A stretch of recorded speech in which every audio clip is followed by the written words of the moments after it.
Welcome back. The Reserve Bank has made personal loans pricier by changing rules. On Thursday, I've been speaking with Chairman of SBI, Dinesh Khara, Mr. Umesh Revankar of Shriram Finance, Virat Diwanji of Kotak Mahindra Bank, and Krishnan Sitaraman of CRISIL. Gentlemen, thank you very much for your patience. Mr. Khara, two very quick questions on possible impact on asset quality. What the Reserve Bank seemed to be indicating is that people are taking one loan from one NBFC, paying another because they are overdue or over-leveraged. There is this round robin going on.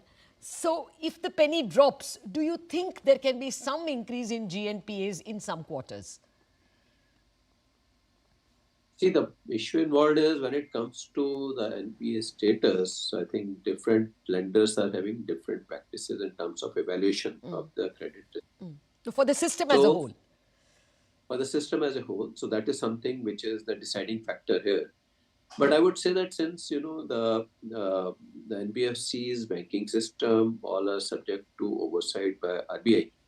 So there is a very conscious effort on the part of the Reserve Bank of India to ensure that the system for evaluation of the risk should be robust.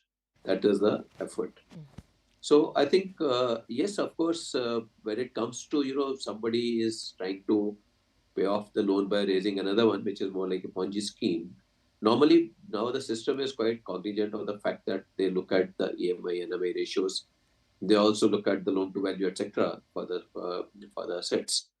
So I think the practices have streamlined quite a lot, have been strengthened quite a lot over the years. And all lending institutions are quite mindful in terms of the quality which they are underwriting. But of course, at times, if at all they are diluting those standards, they need to have very strong collection mechanism on ground. So this is how it really works. So I don't really expect that it should have those kind of ripple effects and could have any kind of scare for the system overall. Okay. Similar question to you, Mr. Revankar. One, can there be asset quality as over-leveraged borrowers find that no one is giving them a new loan? And secondly, will NBFCs have to take a little bit of hit on their margins? Because you're already charging maybe some people 18, 20%. How much more can you push it up? So margins, asset quality. Yeah, first of all, I feel the NBFCs will be very cautious about dropping their margins. They will try to maintain the margins. And that's so because that's the cushion against any kind of increased credit cost. That's one. And as far as the multi loans to individual is concerned, I feel it is a phenomena that is happening mostly on what call digital lending, where we do not know the end use of the loan.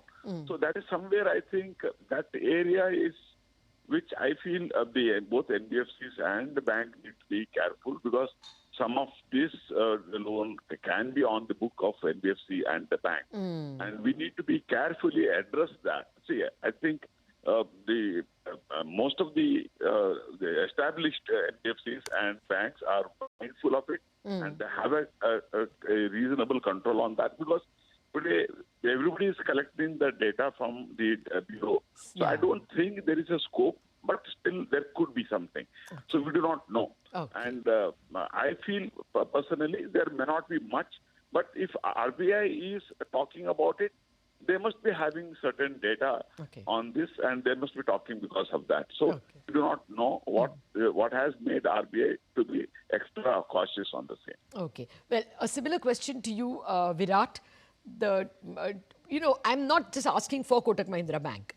As an observer of the scene, will the penny drop in terms of Fintex? Will it be, equity derivative volumes have been going through the roof. So are you expecting trouble in any such quarter in terms of higher asset quality problems? Look, at this stage, it does not appear so, but in terms of the way in which the lending has happened through the fintechs, and where perhaps more of the algorithms are being used, perhaps that's where, and that's a segment where the lending less than 50,000 has been growing, is an area which is concerning RBI, because there, what you call, even the cost of collection is prohibitive. Yes. So from that perspective, that segment will certainly have, everyone will become extra cautious on those ticket sizes. Okay. That is one. The second thing is how much of it is used for consumption. We were discussing this earlier. The consumption loans taken through a PL route will certainly see a decline in that sense, because the lenders will be more cautious as to for what purpose this loan is being taken.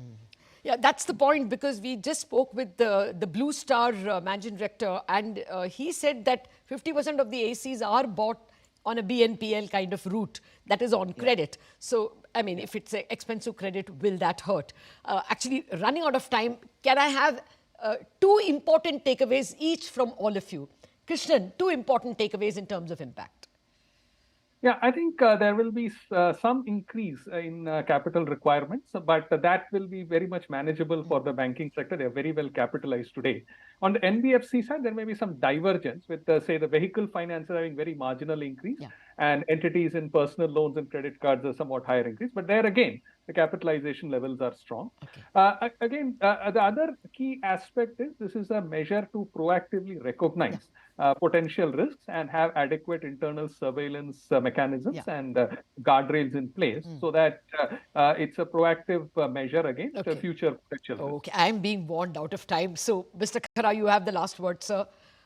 Do you think this is the first of more steps, or this is it? No, I think the kind of concerns which are being expressed by Honorable RBI Governor, so this was one of the major area of concern, and it has been appropriately addressed. And I would only say that I think as the lenders perhaps were all geared up for this kind of an event to happen, and in for quite some time. And eventually it is for the overall good for the system. So I would look at this measure like this. Okay, one very quick word, Virat. Boards will become very active. They will ask you all more questions, you think? Of course, because this will certainly have an impact on the profitability, and hence how much of this increase in price will be able to pass on to the customer. Because if you can't reprice your loan going forward, perhaps the impact of this increase of additional capital will certainly have an impact on the ROEs of the financial institutions. Okay, I'm sorry, completely out of time, but deeply grateful to you, Mr. Khara, Umesh Revankar, Virat, and Krishnan Sitaraman for obliging with your comments and your analysis. Much appreciated.